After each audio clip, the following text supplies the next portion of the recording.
A ring of empty chairs rests beneath a dome of transparent steel. Beyond the towering windows, the lights of Coruscant stretch to every horizon, flowing like rivers of gold and white through the endless night. Air traffic glides between distant skyscrapers in silent streams. Somewhere far below, trillions of beings are finishing their day, beginning their work, making choices that will ripple outward through the Republic. Up here, high above the city world, there is only stillness. 12 seats form a circle. 12 places where history once sat and spoke. This evening, you are settling into a calm journey through the story of every Jedi Master who served upon the Jedi Council, the small gathering of Force-sensitive guardians whose decisions shaped centuries of galactic history. As you listen, allow the noise of the day to drift away like a departing starship entering hyperspace. If you have joined these journeys before, quietly note which night you have reached. If this is your first visit, simply call it Night 1 and come with us into the temple. The council chamber of the Jedi Temple appeared many times throughout the final years of the Galactic Republic. Its curved walls and vast windows overlooked the cityscape of Coruscant, capital of a government that by 32 BBY governed tens of thousands of member worlds. The chamber sat near the summit of the Jedi Temple, a structure built atop an ancient Force nexus whose origins stretch back thousands of years. Senators crossed the city to debate laws in the Senate Rotunda. Supreme chancellors ruled from their offices nearby. Yet again and again, the fate of entire sectors turned upon conversations held inside this quiet room. The mystery is not that the council possessed authority. The mystery is how 12 individuals came to wield such influence while insisting they were not rulers at all. The Jedi Order served the Republic, but it was never technically part of the Republic's government. This distinction mattered deeply to the Jedi. By the final centuries before the Clone Wars, the Order functioned as an independent organization headquartered on Coruscant. Jedi mediated disputes between worlds, investigated crimes, protected diplomats, and responded to crises that ordinary institutions could not resolve. The High Council guided these efforts. Although the Council worked closely with the Senate and the Supreme Chancellor, its authority came from the Order itself rather than from any elected office. To many citizens, however, the difference was difficult to see. When a Jedi Master entered a negotiation between rival planetary governments, entire wars could end because of a few carefully chosen words. Why were there 12 seats rather than 10 or 20? Canon sources describe a council composed of 12 masters, though the occupants changed across the centuries. The arrangement reflected a balance between continuity and renewal. Some members held lifetime appointments, remaining on the council for decades. Others served long-term positions, while several occupied short-term seats that rotated periodically. This structure ensured that experience remained at the center of decision-making while fresh perspectives continued to arrive. It also created subtle tensions. Every master entering the chamber carried the traditions of a different species, a different homeworld, and often a different understanding of what the Jedi Order should become. In the decades leading up to the Battle of Naboo in 32 BBY, the Council already included legendary figures whose names would echo through history. Yoda occupied one of the most respected seats in the chamber. Mace Windu sat nearby. Masters such as Ki-Adi-Mundi, Plo Koon, Yaddle, Sei-Si Tin Oppo and Eth Koth, participated in deliberations that affected the entire Republic. Some had served for many years, others would eventually leave, die, or be replaced. Yet from the perspective of an ordinary citizen, the council often appeared eternal. The same wise faces seemed to watch over the galaxy generation after generation, like stars fixed in the night sky. That impression concealed an important truth. The council was not a collection of identical sages who agreed on everything. Disagreements existed beneath the calm surface. Mace Windu often approached problems differently from Yoda. Kia di Mundi could be pragmatic where others preferred caution. Plo Koon's compassion sometimes led him toward different conclusions than his fellow masters. The chamber itself reflected this balance. Its circular design ensured that no seat stood above another. Even the Grand Master did not sit upon a throne. Ideas competed there, though usually with a level of discipline that outsiders rarely witnessed. Why did so many beings trust the Council's judgment? Part of the answer lies in the Jedi reputation built over millennia. Long before the Clone Wars, the Jedi had defended the Republic through countless crises. Their members renounced personal wealth and political ambition. They trained from childhood to resist fear, anger, and attachment. The average citizen might never meet a Jedi, yet stories traveled from world to world. On agricultural planets, frontier settlements, and crowded core worlds alike, the image persisted of robed guardians carrying lightsabers and answering only to the Force. Whether that image was always accurate is another question entirely. The Force itself shaped the Council's role in ways difficult to measure. Jedi did not view leadership as merely administrative. They believed the Force connected all living things and that attentive listening could reveal truths hidden beneath appearances. Council meetings, therefore, involved more than strategic calculations. Masters meditated together. They searched for disturbances in the Force. They weighed ethical consequences alongside practical concerns. During periods of peace, this approach often appeared wise. During periods of crisis, critics argued it left the Order vulnerable to manipulation by enemies willing to ignore moral limits. One question haunted the Council long before the Clone Wars began. Had the Sith truly vanished? For roughly 1,000 years before the events of The Phantom Menace, the Jedi believed the Sith Order had been destroyed. Their confidence rested upon generations of accumulated knowledge. The Republic prospered. Major Sith wars belonged to distant history. Yet Yoda never completely abandoned caution. Ancient records remained in the temple archives.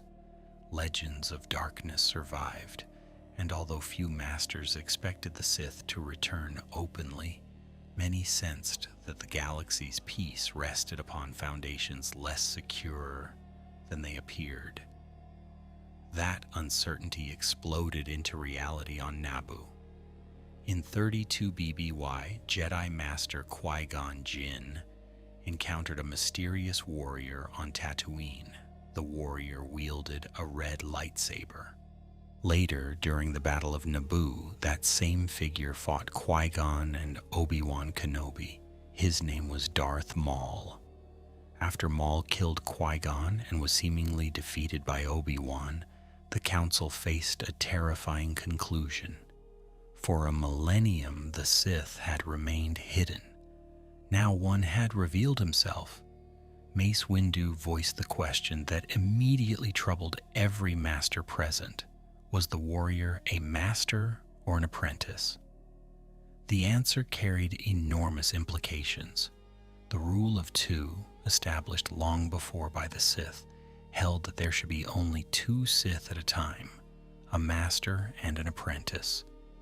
If Maul had been the apprentice, then somewhere another Sith still existed. The Council understood the danger immediately, yet even as they began searching for answers, they remained blind to the truth standing at the heart of the Republic itself. Supreme Chancellor Palpatine of Naboo was already Darth Sidious, Dark Lord of the Sith. His rise to power unfolded in plain sight. The Jedi watched him, they worked beside him. Some even trusted him, and still they did not see him. That contradiction forms one of the great mysteries of Star Wars lore. How could an order guided by the Force overlook the most dangerous Sith Lord in 1,000 years? The answer would occupy much of the Council's final decades. Political changes, growing unrest, hidden Sith techniques, and the clouding influence of the dark side all played their part. But those answers belong further along our journey. For now, the chamber remains quiet.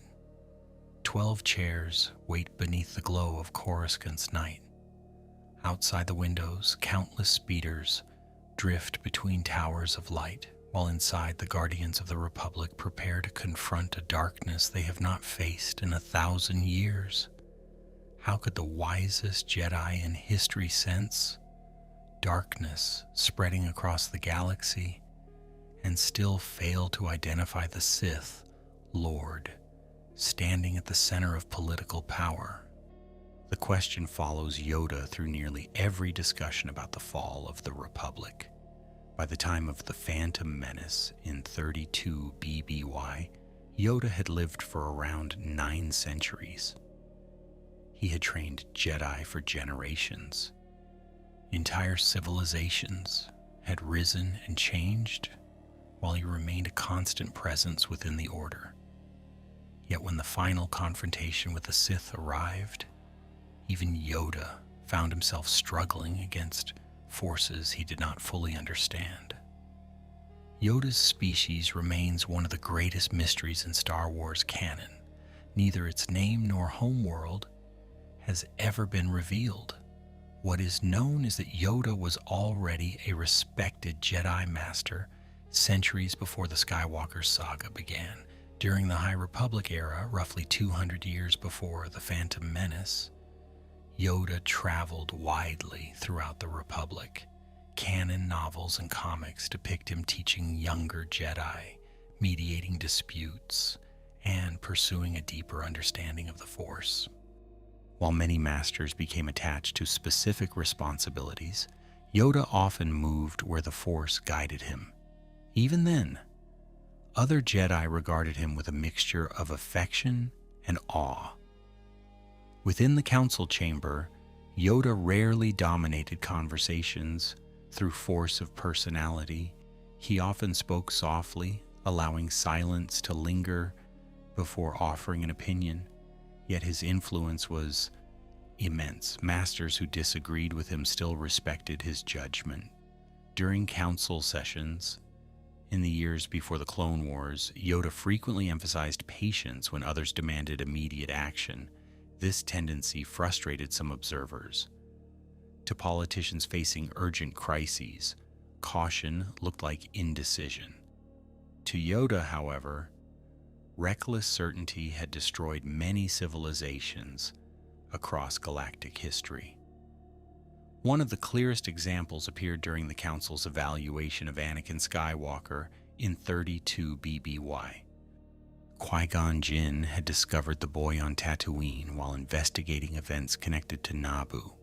Anakin was unusually old for a prospective Jedi initiate.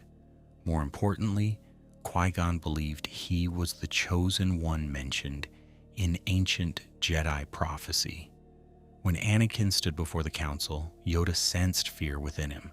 The separation from his mother, Shmi Skywalker, weighed heavily on the child.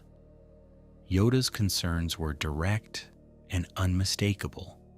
Fear, he warned, could lead to anger, anger to hate, and hate to suffering. At first glance, this appears to be one of Yoda's greatest successes rather than one of his failures. He correctly identified the emotional vulnerability that Darth Sidious would later exploit. Yet the deeper question remains uncomfortable. If Yoda understood the danger so clearly, why could the Order not help Anakin overcome it? The answer reveals much about the Jedi Council itself. The Council excelled at identifying problems. Solving them often proved more difficult. Anakin was eventually accepted for training after Qui-Gon's death and Obi-Wan Kenobi's promise to continue his master's wishes. The decision would echo through every future meeting held in the chamber. While Yoda represented continuity, Mace Windu embodied disciplined action. By the time of the Phantom Menace, Windu occupied one of the Council's lifetime seats and stood among the Order's most respected leaders. Born on the planet Harun Kal, he possessed a reputation for extraordinary focus and self-control. Other Jedi admired his skill in both diplomacy and combat. During council discussions, Windu frequently challenged assumptions and demanded evidence before reaching conclusions. He was not hostile, he was exacting. The difference mattered. Among Jedi historians, Windu is particularly famous for his mastery of Vaapad, a lightsaber combat form he helped create. Vaapad evolved from Form 7, the most aggressive and dangerous family of lightsaber techniques. Unlike traditional Jedi styles, Vaapad required the practitioner to approach the edge of darkness without falling into it. The form transformed an opponent's fury into a current flowing through the duel itself. Few Jedi could use it safely. Windu's success reflected unusual mental discipline. It also revealed something fascinating about his character. He understood darkness deeply enough to confront it directly while remaining loyal to the light. The relationship between Yoda and Windu shaped much of the Council's leadership. Popular descriptions sometimes portray them as opposites, but the reality was more nuanced. Both valued Jedi principles. Both distrusted emotional impulsiveness. Both recognized the Sith threat long before many politicians took it seriously. Their differences emerged in method rather than purpose. Yoda often searched for deeper currents beneath events, while Windu focused on immediate realities. During the Republic's final years, those approaches complemented one another. Together they formed the closest thing the Order possessed to a guiding center. The Sith's return forced both masters into unfamiliar territory. Following Darth Maul's appearance on Naboo, the Council accepted a disturbing truth. The Sith Order had survived. Somewhere beyond their sight, another Dark Lord continued operating in secret. Yet despite this realization, the Jedi lacked reliable information. They knew Maul existed.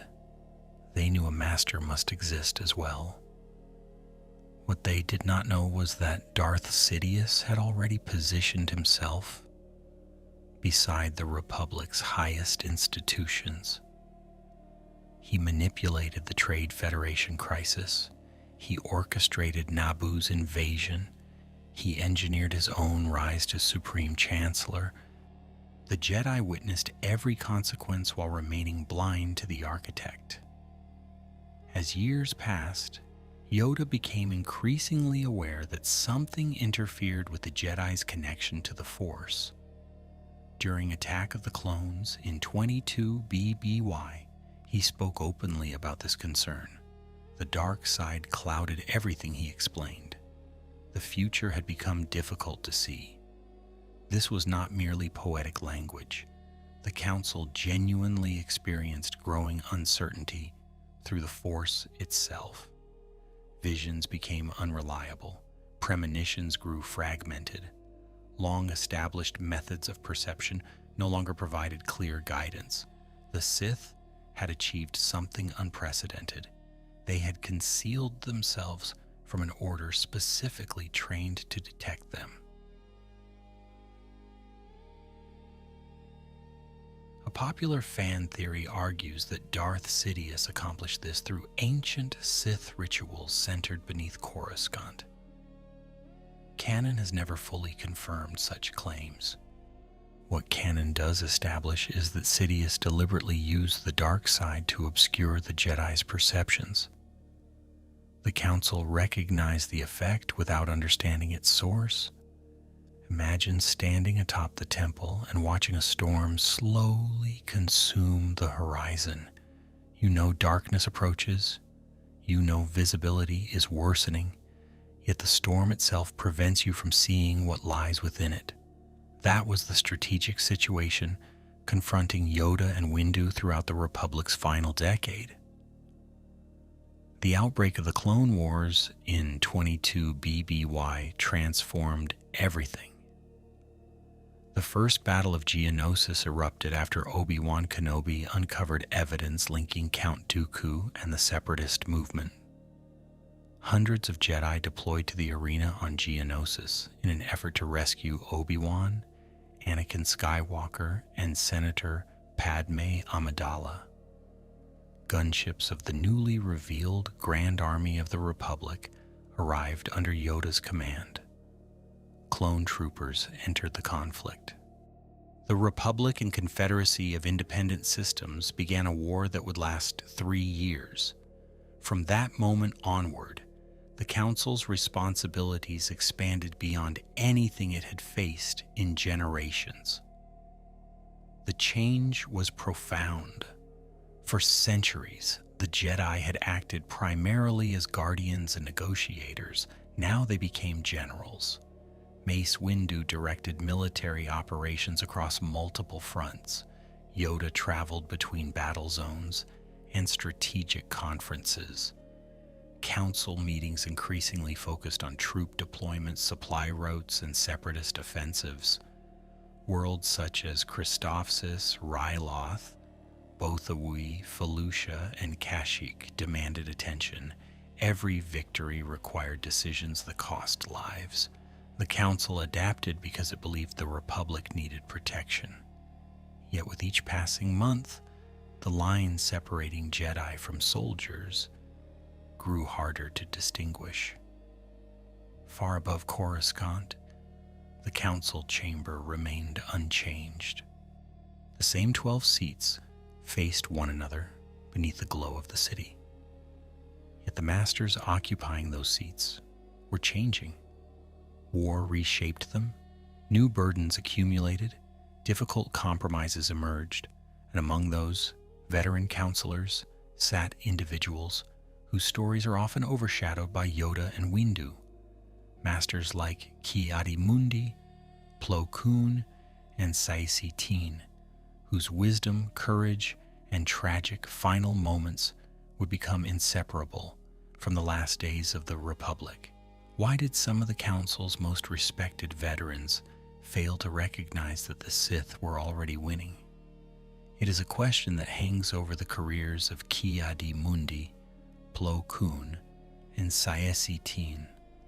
These were not inexperienced Jedi. They were masters who had survived decades of service, earned seats on the High Council, and guided the Order through some of the most turbulent years in Republic history. Yet when the final crisis arrived in 19 BBY, they stood as vulnerable as everyone else. Their stories reveal both the strengths of the Jedi Order and the blind spots that Darth Sidious exploited with ruthless precision. Ki-Adi-Mundi came from the planet Syria, a world known for its towering binary-brained inhabitants. Syrians possessed distinctive cognitive abilities, and Ki-Adi-Mundi's reputation for logic and analytical thinking became one of his defining characteristics. Before the Clone Wars, he had already established himself as a respected council member. Unlike most Jedi, he received special permission from the Order to maintain a family line because of the unusually low birth rate among Syrian males. Even this exception demonstrates how highly the Council regarded him. The Jedi rarely altered their traditions, yet in his case they recognized unique circumstances. During the final years of the Republic, Ki-Adi-Mundi often represented a pragmatic voice within Council discussions. In The Phantom Menace, he expressed skepticism when Qui-Gon Jinn suggested the Sith had returned. His caution was not arrogance. It reflected a belief shared by much of the Order that the Sith had truly vanished 1,000 years earlier. Looking back, the moment feels almost tragic. The audience already knows Darth Sidious is active. The Council does not. What sounds like denial is actually the confidence of an institution that has enjoyed centuries of relative stability. The Clone Wars transformed Ki-Adi-Mundi into one of the Republic's most visible Jedi generals. He commanded clone forces on numerous battlefronts and participated in campaigns across the Outer Rim. During the Battle of Geonosis in 22 BBY, he fought alongside hundreds of Jedi attempting to rescue Obi-Wan Kenobi, Anakin Skywalker, and Padme Amidala. Later, throughout the war, his name appeared repeatedly in military reports and strategic briefings. Like many council members, he adapted to his role as a battlefield commander because circumstances demanded it. Yet each military success drew the Jedi deeper into a conflict designed by the Sith. One of the most haunting moments in Ki-Adi-Mundi's story occurs during Order 66. In Revenge of the Sith, he leads clone troopers on the snow-covered world of Megiddo. The campaign forms part of the Republic's Outer Rim sieges, a series of offensives intended to break separatist resistance in the war's final phase. Ki-Adi-Mundi advances confidently, alongside the soldiers who have fought beside him for years. Then Chancellor Palpatine transmits the command. The clones open fire. The Jedi Master who survived countless battles falls within moments. Betrayed by troops he trusted completely. If Ki-Adi-Mundi represented reason, Plo Koon embodied compassion. A Keldor from the planet Doran, Plo Koon became one of the most beloved Jedi in modern Star Wars storytelling.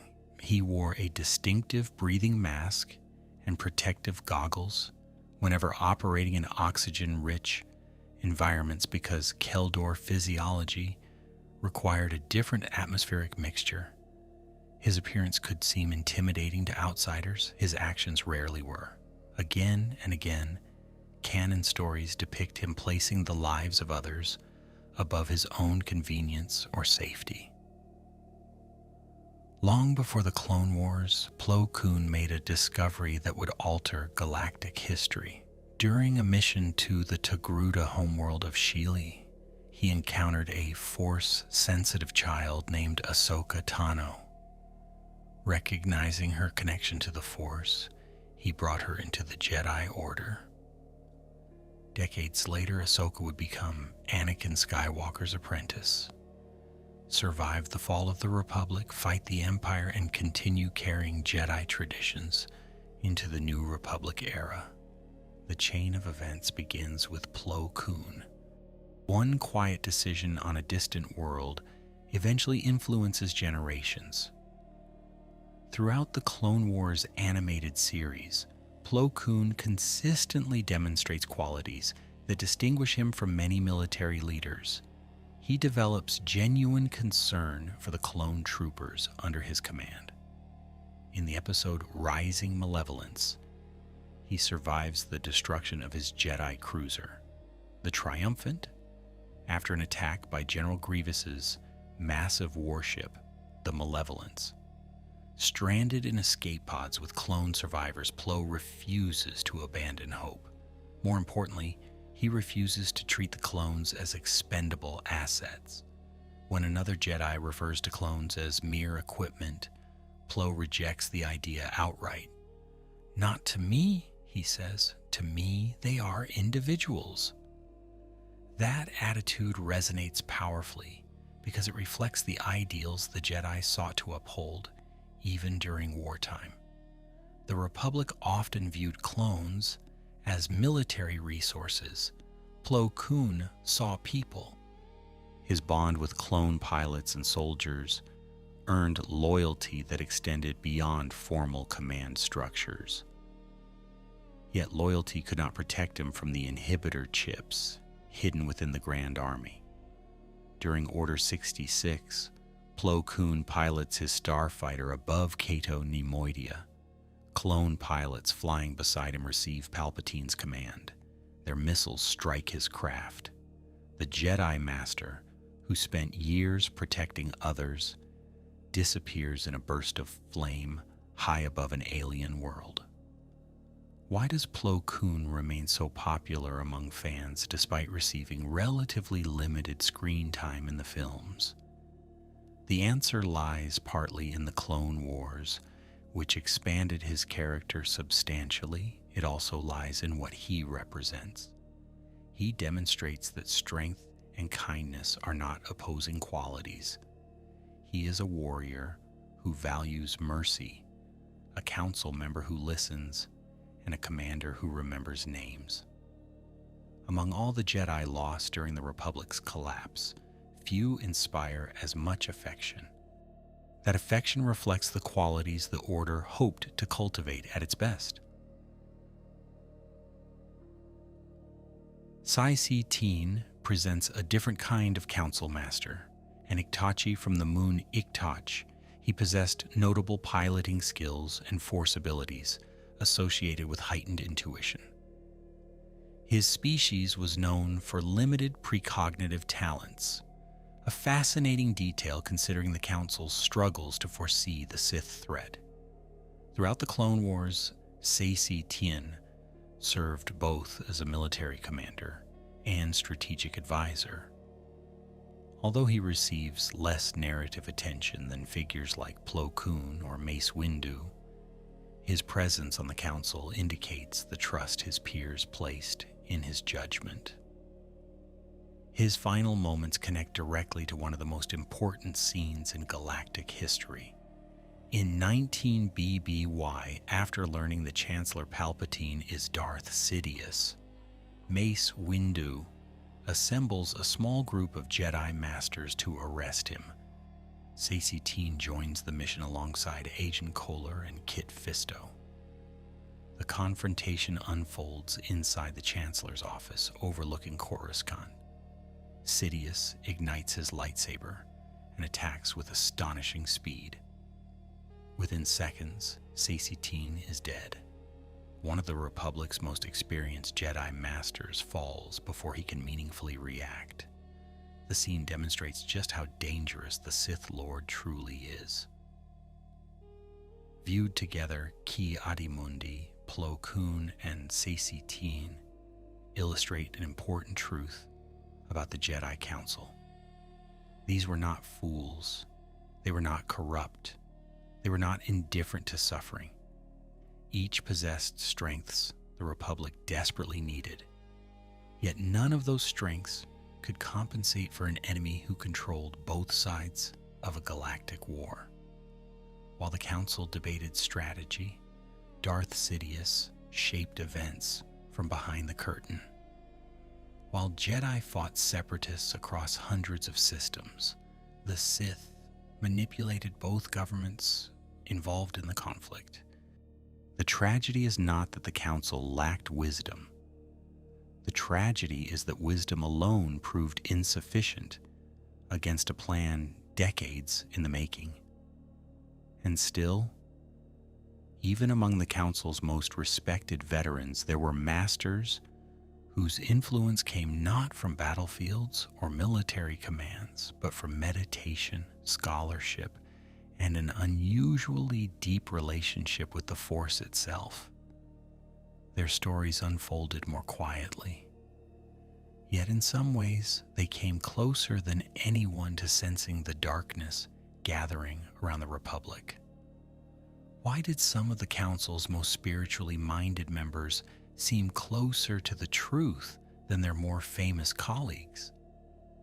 The question emerges whenever we examine figures like Yaddle Obo-Rancisis and Depa Billaba. Unlike battlefield heroes whose reputations were forged amid blaster fire and military campaigns, these Jedi often stood nearer to the contemplative traditions of the Order. They spent years studying the Force, teaching younger generations, and examining questions that could not be solved through strategy alone. Their stories are quieter than those of Yoda or Windu, yet hidden within them are some of the most revealing clues about the Jedi Council's final years. Yaddle remains one of the most intriguing members ever to occupy a council seat. When audiences first saw her in The Phantom Menace, she sat among the masters in the council chamber, speaking little and observing much.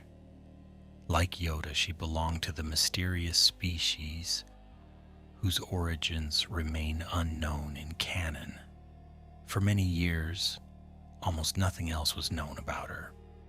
Then the animated anthology series Tales of the Jedi offered a glimpse into her final days and transformed how many viewers understood her character.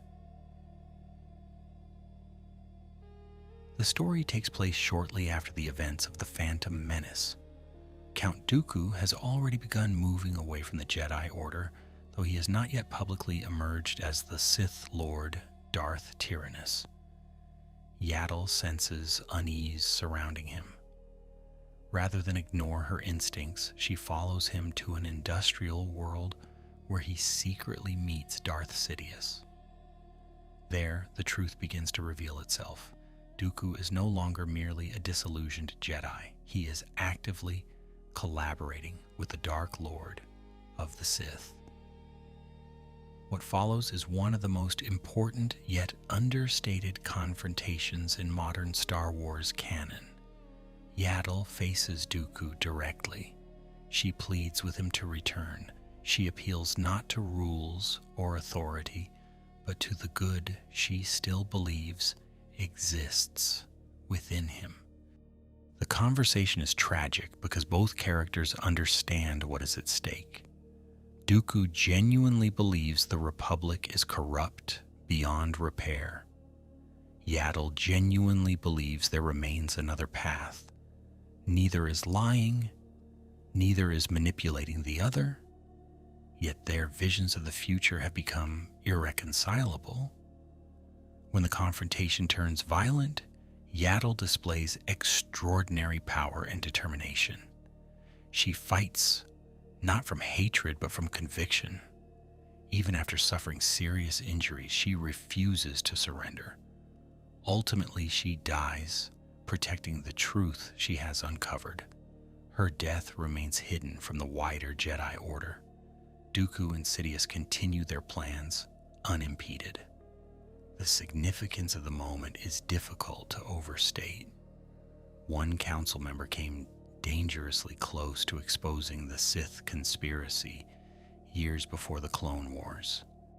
Had she survived and returned to Coruscant, galactic history might have unfolded very differently. Why did Yaddle investigate when others remained unaware?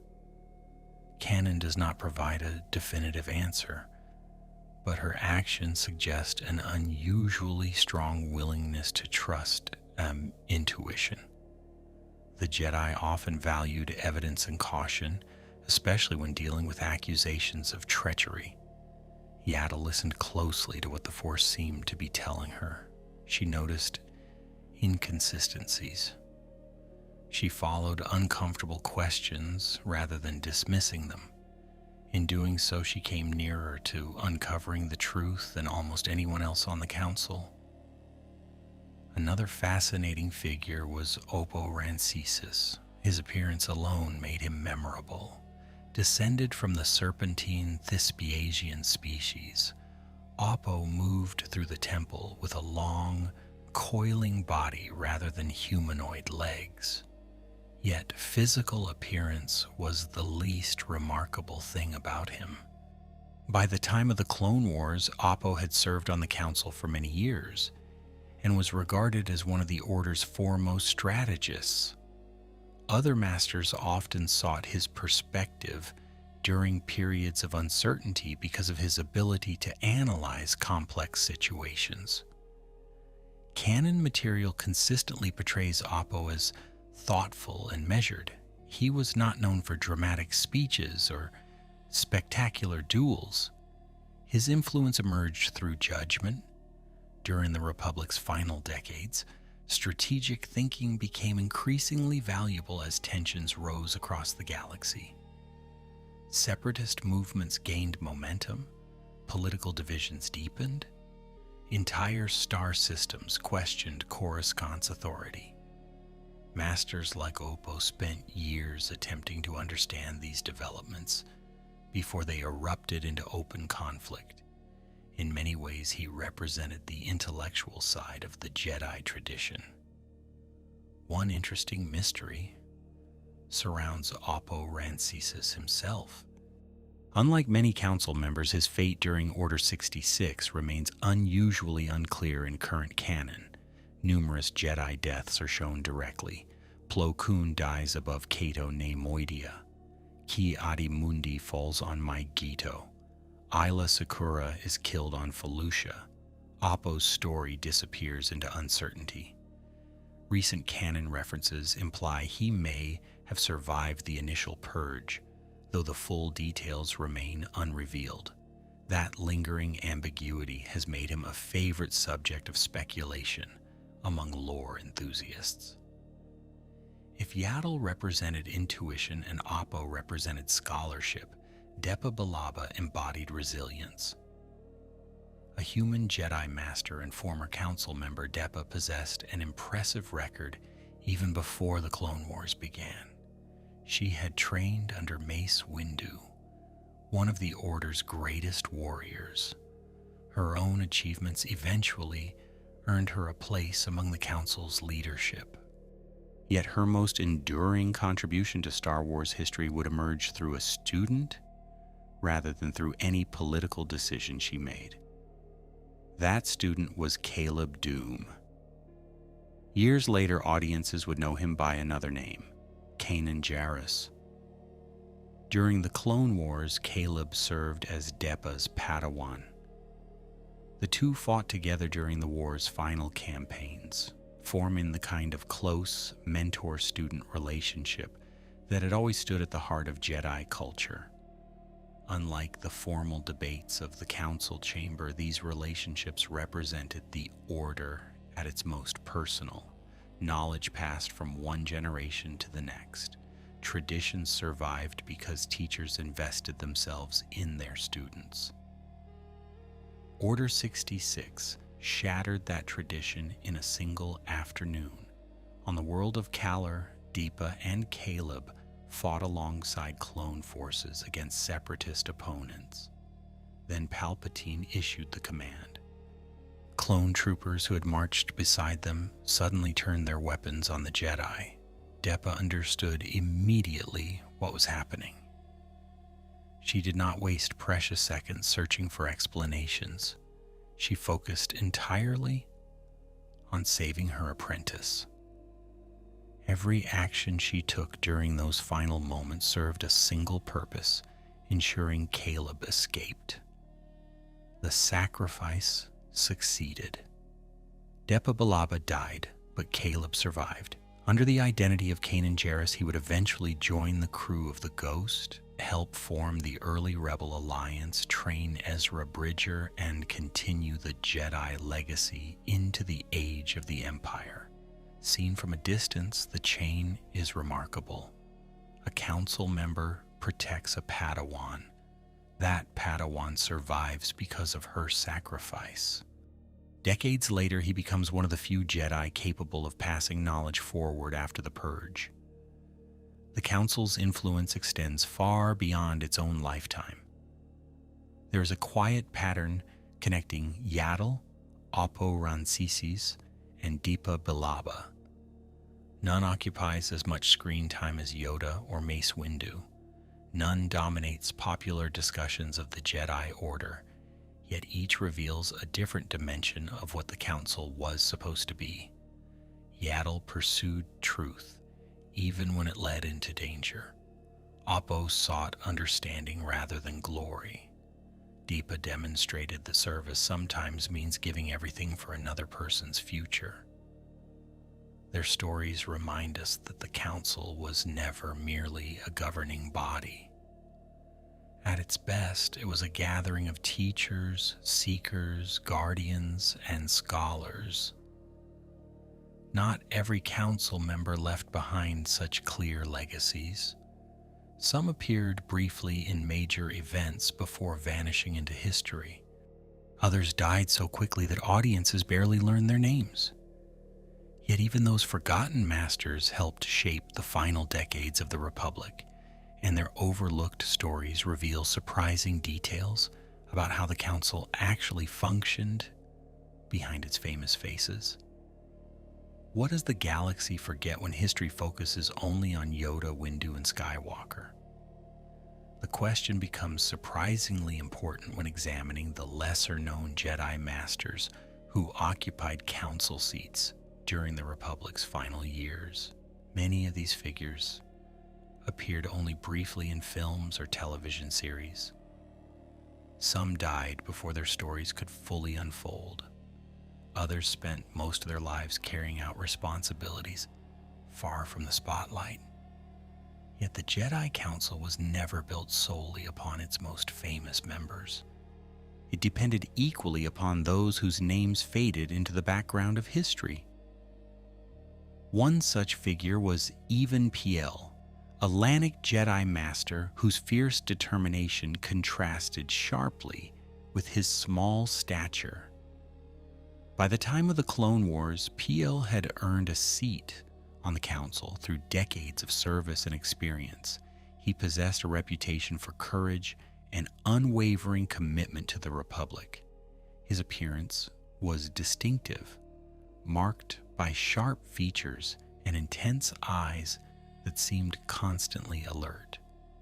While some Jedi projected calm serenity, Piell often radiated focused urgency. The galaxy was entering a dangerous period, and he understood it. Even Piell's most significant Clone Wars story revolved around the Nexus route, a strategic hyperspace corridor connecting distant regions of the galaxy. Possession of this route offered enormous military advantages. The Separatists wanted its coordinates. The Republic wanted them as well. Piell became one of the few individuals entrusted with portions of the navigational data. To prevent any single capture from compromising the information, the route's secrets were divided among multiple holders. The arrangement reflected the level of trust the Jedi Council placed in him. During the Citadel arc of the Clone Wars, Piell was imprisoned within the Citadel, a heavily fortified separatist prison complex designed specifically to contain Force-sensitive captives. Located on Lola Sayu, the facility was considered nearly inescapable. A Republic rescue mission led by Obi-Wan Kenobi, Anakin Skywalker, Ahsoka Tano, and Captain Rex launched an effort to extract him. The operation became one of the most dangerous missions of the war. Massive energy barriers, advanced droid defenses, and brutal terrain challenged the rescuers at every stage. Even Piell survived imprisonment, but not the escape. During the mission's final stages, he suffered fatal wounds while protecting the information entrusted to him. His death was not meaningless sacrifice. Before dying, he ensured critical intelligence remained beyond separatist control. The scene captures something essential about many council members. They were not merely advisors sitting in a chamber above Coruscant. They entered dangerous situations personally. They accepted risks that politicians rarely faced. The council governed, but it also served. Another council member whose life ended abruptly was Coleman Trebor. A Verk Jedi Master from the watery world of Sembla, Trebor occupies only a few minutes of screen time in Attack of the Clones. Yet those minutes occur during one of the most pivotal battles in galactic history. At the First Battle of Geonosis in 22 BY, hundreds of Jedi entered the execution arena where Obi-Wan, Anakin, and Padme awaited death. What began as a rescue mission quickly escalated into open warfare between the Republic and the Separatists. During the chaos, Trebor attempted something remarkably bold. While combat erupted throughout the arena, he moved directly toward Count Dooku and the Separatist leadership platform. His objective appears clear: end the conflict before it truly begins. Eliminate or capture the leaders directing the movement. In theory, it was a sound strategic idea. In practice, Trebor encountered Jango Fett. The bounty hunter opened fire, and within moments, the Jedi Master fell. The Clone Wars continued for 3 more devastating years. Coleman Trebor's brief appearance often becomes a subject of debate among fans. Some view his death as evidence of poor judgment. Others see it differently. From Trebor's perspective, the Republic stood on the edge of civil war. A successful strike against Separatist leadership might have prevented countless future deaths.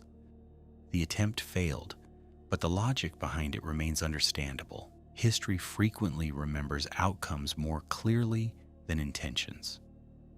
A more mysterious figure was Coleman Kekaj, an Angry Jedi Master who eventually occupied a council seat after earlier members departed. Unlike Trebor, Kekaj lived through much of the Clone Wars. Yet canon provides relatively little information about his activities. His presence serves as a reminder that council membership evolved over time. Seats changed hands. Masters retired, died, or accepted new assignments. The council visible in The Phantom Menace was not identical to the council operating during Revenge of the Sith. The institution adapted continuously, even as larger events pushed it toward catastrophe. Eth Koth offers another fascinating example. A Zabrak Jedi Master, Koth served on the council during the years surrounding The Phantom Menace and Attack of the Clones. He participated in key discussions regarding the Sith threat and the growing instability within the Republic. At some point before the height of the Clone Wars, he stepped away from the Council and was eventually replaced. Such transitions rarely attract much attention from audiences, but they reveal an important reality. Council membership was not necessarily permanent. Service carried immense responsibility and personal cost. Canon later revisited Eth Koth during the Imperial era through Darth Vader comics. Having survived Order 66, Koth attempted to build a new life away from the Fallen Order. He started a family and sought peace in a galaxy dominated by the Empire. His story did not end happily. Darth Vader eventually tracked him down. The confrontation highlighted the Empire's relentless determination to eradicate surviving Jedi. Even years after the Republic's collapse, former Council members remained targets of immense significance. One striking feature of the Jedi Council is how frequently its members placed themselves in danger. Modern governments often separate leadership from frontline service. The Jedi did not. Council members investigated crises personally. They negotiated on unstable worlds. They led military campaigns. They entered battles armed only with lightsabers and trust in the Force. This approach reflected Jedi ideals. Leaders were expected to share risks rather than merely issue instructions. The same philosophy that inspired loyalty also made the Order vulnerable when war consumed the galaxy. Looking across figures like Even Piell, Coleman Trebor, Coleman Kekaj, and Eth Koth, a broader picture begins to emerge. The Council was not a gathering of untouchable legends. It was a working institution composed of individuals with strengths, flaws, specialties, and limitations. Some excelled at diplomacy, others at strategy. Some became famous. Others remained footnotes in official histories. Together they formed the structure that guided the Jedi through the Republic's final decades. Yet among all the masters, whoever sat within the council chamber, one stands apart because he chose to leave it. He was trained by Yoda. He became one of the Order's greatest leaders. He saw problems within the Republic long before most Jedi acknowledged them.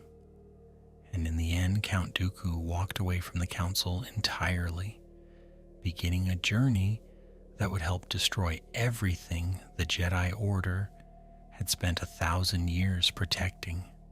Did Count Dooku leave the Jedi Order because he was corrupted, or because he recognized flaws the Council refused to confront? Few questions in Star Wars lore are more fascinating. Dooku occupies a unique place in Jedi history because he experienced the Council from the inside before becoming one of its greatest enemies. He was not an outsider criticizing the Order from afar. He had sat in the Council chamber. He had trained under Yoda himself. He understood the Republic, the Jedi, and their weaknesses better than almost anyone alive. When he eventually turned against them, he carried that knowledge with him. Born on the planet Sereno, Dooku came from aristocratic origins that set him apart from many Jedi. Like other Force-sensitive children, he entered the Order at a young age and began training within the Jedi Temple on Coruscant. His abilities quickly became apparent. He excelled in lightsaber combat, diplomacy, and leadership. Over time, he earned a place among the Order's most respected masters. By the years preceding the Phantom Menace, Dooku had already achieved what most Jedi could only dream of achieving. He possessed influence, prestige, and a seat on the High Council. One of the most important relationships in Dooku's life was his apprenticeship under Yoda. The connection is easy to overlook because later events place them on opposite sides of a galactic war. Yet for years, Yoda served as his teacher. The future Sith Lord learned directly from the Grand Master of the Jedi Order. This fact makes Dooku's eventual departure particularly tragic. He was not someone excluded from the Jedi tradition. He represented one of its finest products. If such a figure could lose faith in the Council, what did that say about the institution itself? Dooku's influence extended beyond his own accomplishments. Among his apprentices was Qui-Gon Jinn, one of the most independent-minded Jedi of his generation. Many traits associated with Qui-Gon, the willingness to question authority, the refusal to follow convention blindly, the habit of trusting the living Force over bureaucracy, echo aspects of Dooku's earlier outlook. Their paths ultimately diverged in dramatic ways. Qui-Gon remained committed to the light. Dooku did not. Yet understanding their connection helps explain why Dooku's later criticism of the Council sometimes carried uncomfortable elements of truth. By the final decades of the Republic, Dooku had grown increasingly frustrated with what he viewed as corruption within the Senate. Political gridlock spread across Coruscant. Corporate interests gained enormous influence. Systems in the Outer Rim often felt neglected by leaders in the core worlds. These concerns were not invented by Sith propaganda. Canon repeatedly demonstrates that the Republic suffered from serious institutional problems long before the Clone Wars began. Dooku saw those problems clearly. His frustration came from believing the Jedi were becoming too closely tied to a flawed government. Why didn't the Council take his warnings more seriously? Part of the answer lies in perspective. The Jedi recognized corruption existed. They simply believed reform remained possible within the existing system. Dooku gradually lost that faith. Over time, disagreement evolved into disillusionment. Disillusionment evolved into separation. Eventually, he left both the Council and the Jedi Order altogether. His departure shocked many within the temple because masters rarely abandoned the Order after reaching such positions of prominence. The death of Qui-Gon Jinn in 32 BBY deepened Dooku's transformation. Tales of the Jedi presents this period with remarkable clarity. Grief sharpened frustrations already present within him. He saw a republic he considered broken. He saw a Jedi Order increasingly entangled in politics. Most dangerously of all, he encountered Darth Sidious. The Sith Lord understood exactly how to manipulate Dooku's dissatisfaction. Rather than creating those frustrations, Sidious nurtured them, encouraged them, and gradually redirected them toward darker conclusions. One of the most significant moments occurs when Dooku deletes Kamino from the Jedi archives. By the time Obi-Wan Kenobi discovers the clone army in Attack of the Clones, evidence indicates that Dooku had already helped conceal crucial information from the Order. This act illustrates how far he had fallen. A former council member was now actively undermining the institution he once served. Yet even here, Dooku did not view himself as evil. He believed he was reshaping the galaxy. That conviction made him far more dangerous than an ordinary criminal. When the Clone Wars erupted in 22 BBY, Dooku emerged publicly as the political leader of the Confederacy of Independent Systems. Thousands of star systems joined the separatist movement. Worlds dissatisfied with Republic governance rallied to his cause. From a distance, many citizens viewed him as a reformer, challenging corruption. Behind the scenes, however, Dooku had already become Darth Tyrannus, apprentice to Darth Sidious. The contradiction lay at the heart of his character. Some of his criticisms contained truth. The movement he led ultimately served a Sith agenda. This duality appears repeatedly throughout the Clone Wars. Dooku negotiates treaties, delivers speeches, and presents himself as a statesman. At the same time, he authorizes atrocities, manipulates allies, and advances Sith objectives. The man who once sat in the council chamber discussing justice now commands armies of battle droids across the galaxy. The transition was not instantaneous. It unfolded gradually through years of compromise and rationalization. That slow progression makes his story particularly unsettling. One intriguing mystery remains. How close was Dooku to exposing the Republic's problems before he became part of something even worse? canon never suggests the Jedi Council was perfect. It was not. Political corruption existed. Bureaucratic inefficiency existed. The suffering of distant worlds often received insufficient attention. Dooku identified genuine weaknesses. His tragedy lies in choosing a path that ultimately strengthened a tyrant far more dangerous than the problems he hoped to solve. He diagnosed certain illnesses correctly and then prescribed poison as the cure. The final chapter of Dooku's life arrives above Coruscant in 19 BBY during the Battle of Coruscant. Separatist forces launch a massive assault on the Republic capital.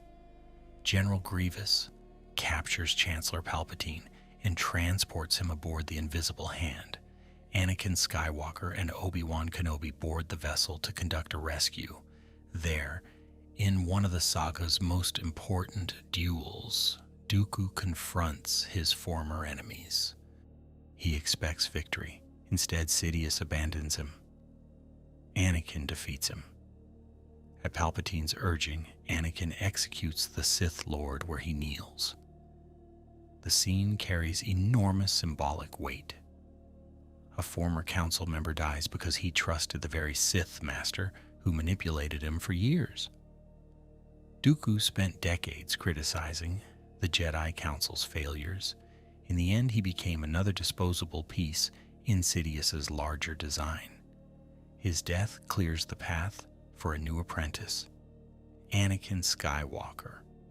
And with Anakin's growing presence in the council chamber, the Jedi Order finds itself facing a challenge unlike any it has encountered before. A gifted young knight granted a seat among the masters, but denied the rank he believes he has earned, was refusing Anakin Skywalker the rank of master one of the greatest mistakes in Jedi history. Few moments inside the council chamber have generated more debate. The scene lasts only minutes in Revenge of the Sith, yet its consequences reshape the entire galaxy. Anakin enters the room as one of the Republic's greatest war heroes. He leaves feeling humiliated, mistrusted, and increasingly isolated. The Council believes it is making a prudent decision. Anakin believes he is being denied recognition he has earned. Darth Sidious watches the disagreement unfold exactly as he intended, and by 19 BBY, Anakin Skywalker was no ordinary Jedi Knight. He had fought across countless battlefields during the Clone Wars. He had helped liberate worlds from separatist occupation. He had survived encounters with Count Dooku, Asajj Ventress, General Grievous, and numerous other threats. Clone troopers admired him. Fellow Jedi respected his abilities even when they questioned his judgment. From Christophsis to Umbara, from Geonosis to Coruscant, his reputation had grown into something approaching legend. He was young, but he was undeniably accomplished. The Council knew all of this. They had witnessed his achievements firsthand. Obi-Wan Kenobi sat among them as a respected master. Yoda understood Anakin's potential better than most. Mace Windu had repeatedly entrusted him with critical missions, yet admiration did not automatically translate into confidence. Throughout the war, Anakin displayed qualities that concerned many council members. He was courageous but often impulsive, loyal but intensely attached to specific people, compassionate yet vulnerable to anger. These concerns never disappeared simply because he won battles.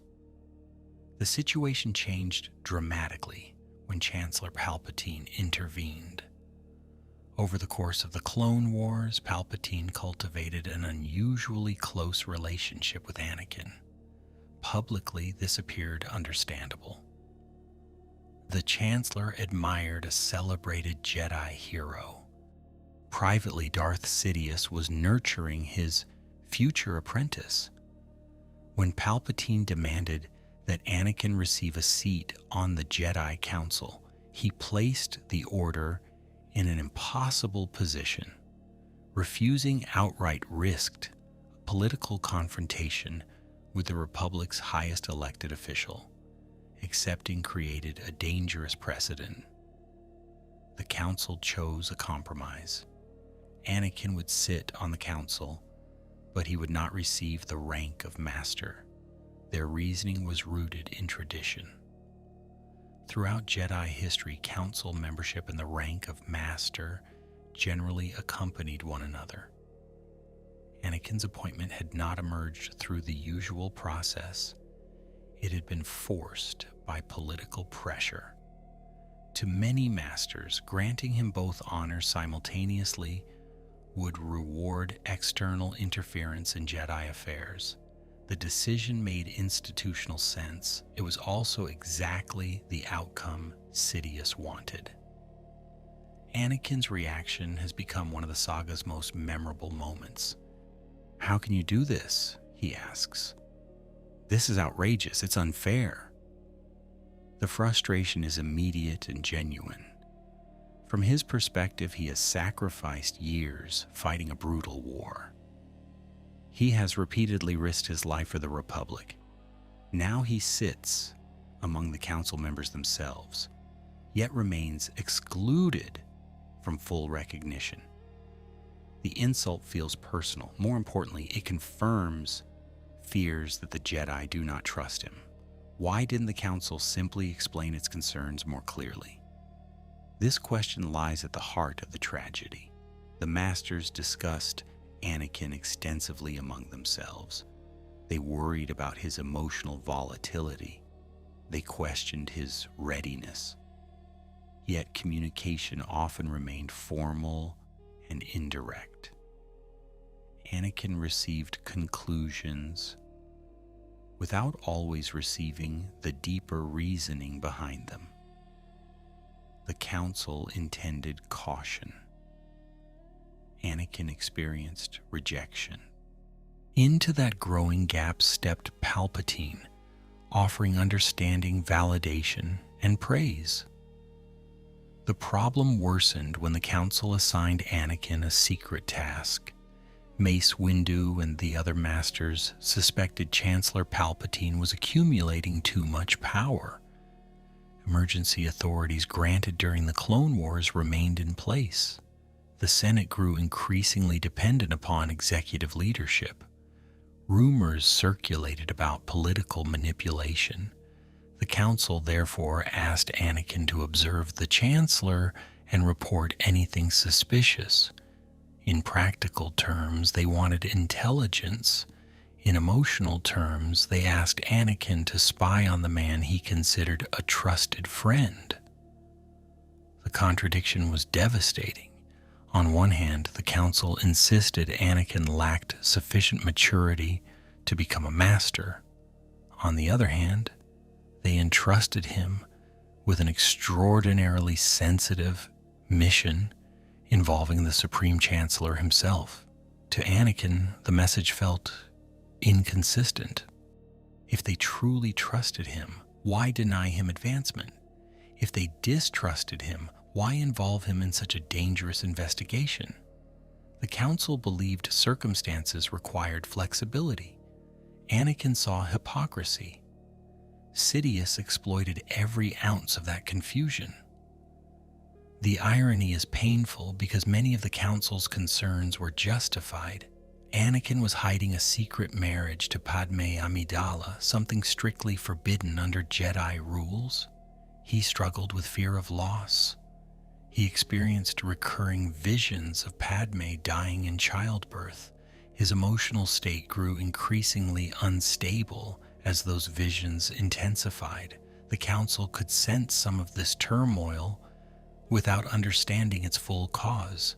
Yoda, in particular, recognized that fear was becoming dangerous, yet even Yoda lacked enough information to intervene effectively. One of the most revealing conversations occurs when Anakin seeks guidance from Yoda regarding his visions. He does not explain that Padme is the person involved. Instead, he speaks in general terms about someone close to him potentially dying. Yoda advises acceptance, emphasizing that death is a natural part of the Force. From a traditional Jedi perspective, the advice is entirely consistent. From Anakin's perspective, it feels impossible. He does not want philosophical wisdom. He wants a way to save someone he loves. The gap between those perspectives continues widening. Could the Council have prevented Anakin's fall by granting him the rank of Master? Canon does not provide a definitive answer. A popular theory suggests the promotion might have strengthened his connection to the Order and reduced Sidious's influence. Another interpretation argues the underlying issues ran much deeper. Anakin's fears, secret attachments, and Palpatine's long-term manipulation had been developing for years. A title alone might not have changed the outcome. What remains certain is that the Council underestimated how isolated Anakin felt. As these tensions intensified, the Clone Wars approached their conclusion. Republic forces launched the Outer Rim sieges.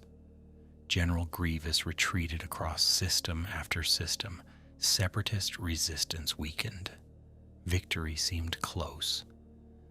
Within the Council chamber, however, unease continued growing. The dark side clouded the future. Palpatine accumulated more authority. Anakin drifted further from the masters meant to guide him. The final crisis was approaching, and soon the Council would face decisions far more consequential than any question of rank or status. Those decisions would unfold against the backdrop of a war that had already transformed every Jedi sitting in the chamber. The Council that entered the Clone Wars in 22 BBY was not the same Council preparing to confront Darth Sidious in 19 BBY. 3 years of conflict had reshaped the Order, altered its priorities, and slowly pulled its members away from the role they had once believed the Force intended them to fulfill. Did the Jedi Council lose the Clone Wars because it was defeated, or because it gradually stopped being what it was meant to be? The question cuts to the heart of one of Star Wars' deepest tragedies. On paper, the Jedi accomplished remarkable things during the conflict. They protected Republic worlds, they won major campaigns, they repeatedly thwarted Separatist offensives. Yet as the war progressed, something subtle changed within the Order. The Council did not suddenly abandon its values. Instead, military necessity slowly began shaping decisions that once would have been guided primarily by spiritual principles. When the Clone Wars began at Geonosis in 22 BBY, the Jedi faced an unprecedented challenge. The Republic had no standing military large enough to confront the Confederacy of Independent Systems. Suddenly, thousands of clone troopers appeared on Kamino, already trained and equipped for war. The Jedi accepted command positions because few alternatives existed. Yoda coordinated deployments. Mace Windu directed operations. Obi-Wan Kenobi, Anakin Skywalker, Plo Koon, Ki-Adi-Mundi, and countless others became generals almost overnight. The transformation occurred so quickly that many never fully examined its implications. For generations, the Jedi had acted primarily as peacekeepers. Their missions often involved mediation, investigation, and diplomacy. A typical Jedi assignment might involve resolving disputes between planetary governments or protecting negotiators during delicate talks. The Clone Wars demanded different skills. Campaigns required logistics, battlefield tactics, intelligence gathering, and strategic planning on a galactic scale. The Council adapted because circumstances demanded adaptation, yet every adaptation carried a cost. Consider the campaign on Christophsis near the beginning of the war. Republic forces faced determined separatist resistance supported by droid armies and powerful naval assets. Jedi commanders coordinated assaults alongside clone officers such as Captain Rex and Commander Cody. Success required military efficiency. Similar patterns emerged on Ryloth, where Republic forces fought to liberate the Twi'lek homeworld, and later on countless other fronts. Each victory reinforced the Council's role as a wartime command structure. Gradually, military responsibilities consumed more and more of its attention. The Umbara campaign offers one of the clearest examinations of these tensions. During this operation, clone troopers fought under Jedi General Pong Krell after Anakin Skywalker was reassigned elsewhere. Krell's increasingly reckless decisions led to devastating casualties. Eventually, it was revealed that he had betrayed the Republic and intended to join Count Dooku. The story exposed vulnerabilities within the wartime Jedi hierarchy. Authority granted for military efficiency could be abused. Even a Jedi Master could lose sight of the values he was supposed to protect. Although Pong Krell never served on the High Council, his actions highlighted broader concerns that affected the entire order. The Jedi had become deeply integrated into military structures. Success was measured through territory gained, battles won, and enemy forces destroyed. None of these goals were inherently wrong. The Republic genuinely faced an existential threat. Yet the Jedi increasingly operated according to the logic of warfare. The distinction between guardian and soldier grew harder to maintain. Yoda sensed this tension more clearly than many of his peers. Throughout the Clone Wars, he repeatedly emphasized the individuality of clone troopers. In one early campaign, he reminded clones that despite sharing identical genetic origins, each possessed unique experiences and choices. The lesson reflected core Jedi philosophy. Living beings mattered as individuals. They were not merely tools serving larger objectives. Yet the scale of the war constantly pushed institutions toward treating people as resources. Maintaining compassion required deliberate effort. Plo Koon reached similar conclusions through his experiences with clone pilots and soldiers. His famous insistence that clones were individuals rather than property revealed a deeper truth. The Jedi who retained the strongest personal connections often remained closest to the Order's original purpose. They remembered names. They understood sacrifices. They viewed war through human consequences rather than strategic abstractions. These perspectives helped preserve the moral center that conflict continually threatened to erode. Meanwhile, Darth Sidious watched with satisfaction. The brilliance of his plan lay not in military superiority, but in manipulation. He controlled both sides of the conflict. As Supreme Chancellor Palpatine, he directed the Republic. As Darth Sidious, he commanded Count Dooku and the Separatists. Every battle strengthened his position regardless of who appeared to win. Republic victories justified expanded emergency powers. Separatist successes increased fear and dependence on central authority. The Council spent years fighting a war designed specifically to exhaust and compromise it. One particularly revealing example emerges during discussions about Palpatine's growing authority. By the final stages of the war, emergency powers originally granted as temporary measures remained firmly in place. Some council members expressed concern. Mace Windu, in particular, increasingly questioned the concentration of political power around the Chancellor. Yet the Jedi faced an impossible dilemma. Openly challenging Palpatine risked destabilizing the Republic during wartime. Remaining silent allowed his influence to expand further. Sidious had engineered a situation where every available choice carried danger. The Battle of Coruscant in 19 BBY marked the beginning of the end. Separatist fleets launched a massive assault directly against the Republic capital. General Grievous captured Chancellor Palpatine and transported him aboard the Invisible Hand.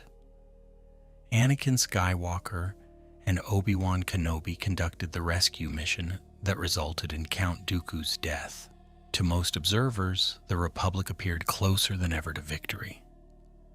The Separatists were retreating. Their leadership was weakened. Major offensives across the Outer Rim continued pushing enemy forces backward.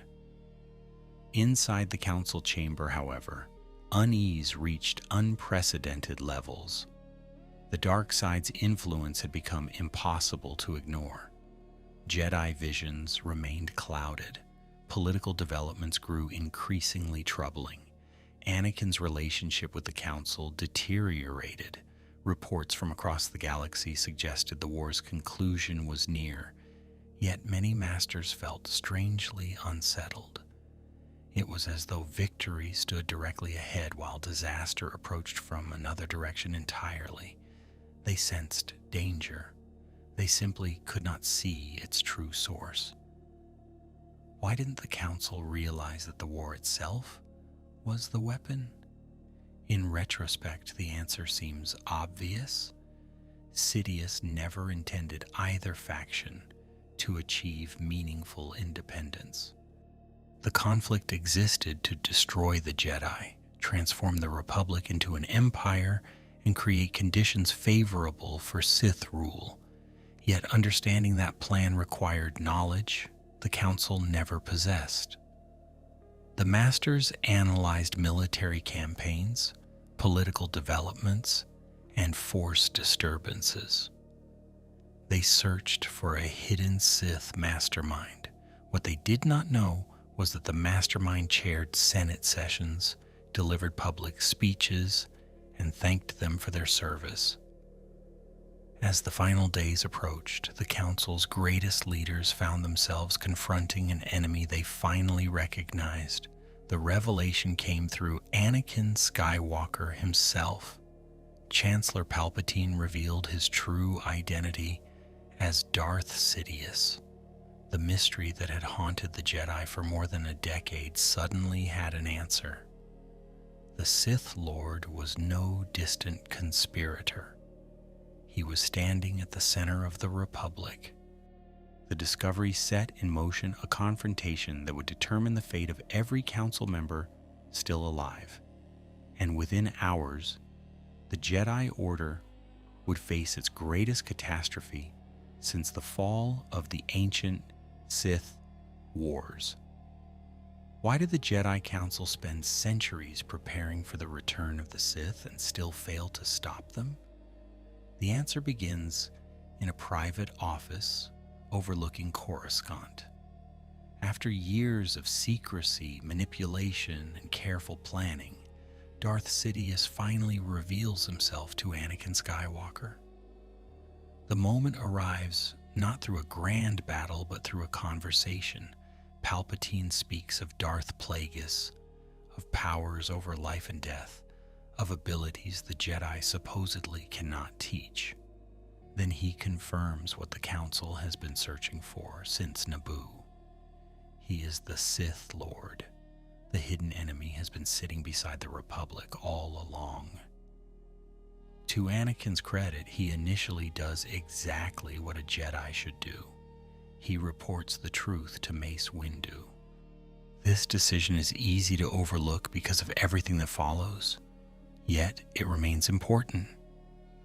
Anakin is frightened, confused, and emotionally vulnerable, but he still informs the Council. Windu immediately recognizes the significance of the revelation. The mystery haunting the Republic for more than a decade has finally been solved. There is no time for lengthy deliberation. Action becomes necessary. Mace Windu assembles a small strike team composed of himself, Kit Fisto, Agent Kolar, and Saya Satine. The choice reflects both urgency and confidence.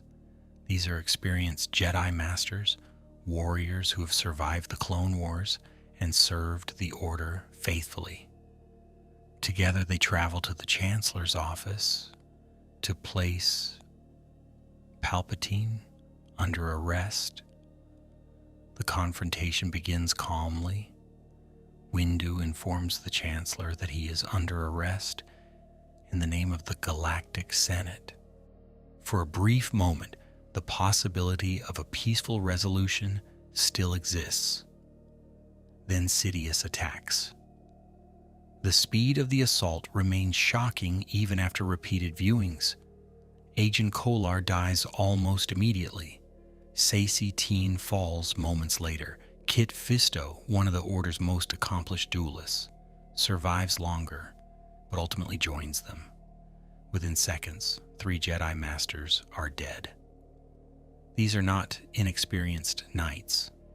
These are council-level figures, survivors of years of warfare. Their rapid defeat demonstrates the terrifying reality the Jedi have spent years struggling to understand. Darth Sidious is not merely a politician using the dark side, he is one of the most powerful Sith Lords in galactic history. The duel between Mace Windu and Sidious becomes one of the defining moments of the entire saga. Windu draws upon decades of experience and mastery of Vapad. The battle moves through the Chancellor's office and onto exposed platforms high above Coruscant. Eventually, Windu gains the advantage. Sidious is disarmed. For the first time in years, the Sith Lord appears vulnerable. The Jedi Council's long search seems moments away from success. Then Anakin arrives. The choice facing Anakin is impossible from his perspective. On one side stands Mace Windu, a council master who has often treated him with caution and skepticism. On the other stands Palpatine, the man who has acted as mentor, friend, and father figure for much of his life. More importantly, Palpatine has convinced Anakin that Sith knowledge may hold the key to saving Padme from death. Fear overwhelms judgment. Anakin intervenes. Windu loses his advantage. Sidious responds with lethal force lightning. The Jedi Master falls from the shattered platform into the depths of Coruscant. With Windu's death, the Council effectively loses its second most important leader. Yoda still lives, but the balance has shifted irreversibly. Palpatine immediately names Anakin his new apprentice. Darth Vader is born. Across the galaxy, events begin moving with frightening speed. The Sith no longer need secrecy. Their victory is ready to unfold. Order 66 follows almost immediately. Through encrypted transmissions, Palpatine activates the inhibitor chips hidden within the clone army. The command transforms loyal soldiers into instruments of extermination. What makes the Order so devastating is not merely its scale, but its intimacy. The Jedi are not attacked by distant enemies. They are betrayed by comrades who have fought beside them for years. Trust becomes the weapon used against them. On Megiddo, Ki-Adi-Mundi advances through snow-covered streets alongside clone troopers. he believes are allies. Blaster bolts strike him from behind. On Felucia, Isla Secura is surrounded and shot repeatedly by soldiers who had followed her into battle. Above Cato Nemoidia, Plo Koon's starfighter erupts in flames after clone pilots receive the order. Across dozens of worlds, similar scenes unfold. The Jedi Council's most experienced veterans disappear within hours. The purge is efficient because Sidious spent years preparing it. Meanwhile, Yoda experiences a wave of death through the Force while stationed on Kashyyyk. The Wookiee homeworld has become one of the final major battlefronts of the war. Commander Gree and other clone troopers receive Order 66. Unlike many Jedi, Yoda senses danger in time. He survives the assassination attempt and escapes with assistance from allies such as Tarful and Chewbacca. Yet survival offers little comfort. Through the Force, he feels the destruction of the order he spent centuries guiding. The Jedi Temple itself soon becomes the final target.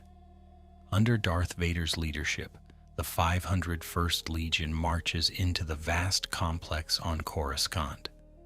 The same temple that once housed archives, classrooms, meditation chambers, and council meetings becomes a battlefield. Countless Jedi die defending it. Younglings perish. Centuries of accumulated knowledge are placed at risk. The symbolism is unmistakable. The heart of the Jedi Order is being torn apart by one of its own former students. Yoda and Obi-Wan Kenobi eventually return to the temple after surviving the initial purge. What they discover is heartbreaking. The corridors are silent. The familiar halls are filled with evidence of slaughter. Security recordings reveal the truth about Anakin's fall. For Yoda, the realization carries particular weight. He had watched Anakin grow from childhood. He had sensed danger within him years earlier. Now the Chosen One has become Darth Vader. One of the Council's greatest hopes has become its greatest disaster. Why then did the Council fail? The answer is more complicated than arrogance or incompetence. The Jedi correctly identified the Sith threat. They recognized the dangers of concentrated political power. They suspected Palpatine long before obtaining proof.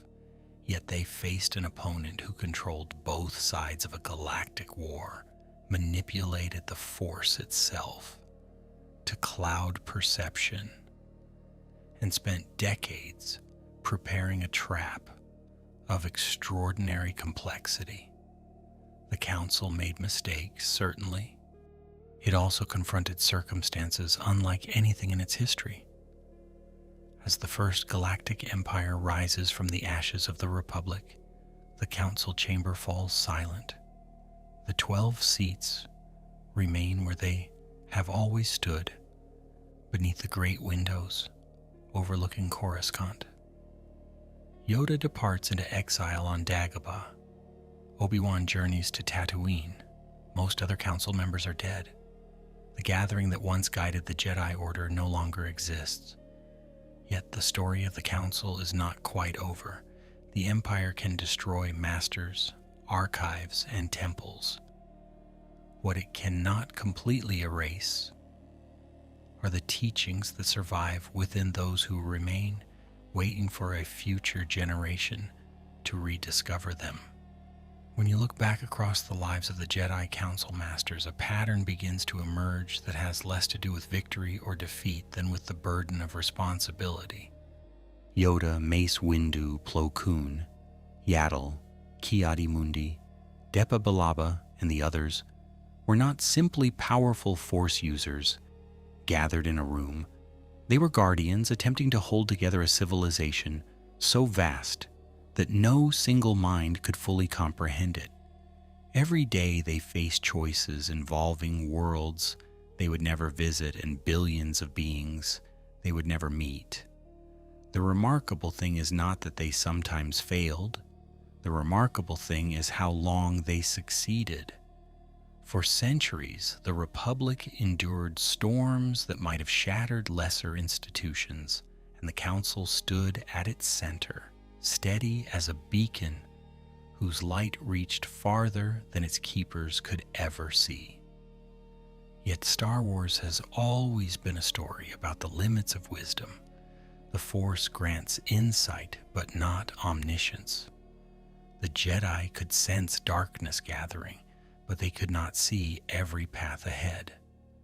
They understood fear, yet they could not completely heal it in Anakin.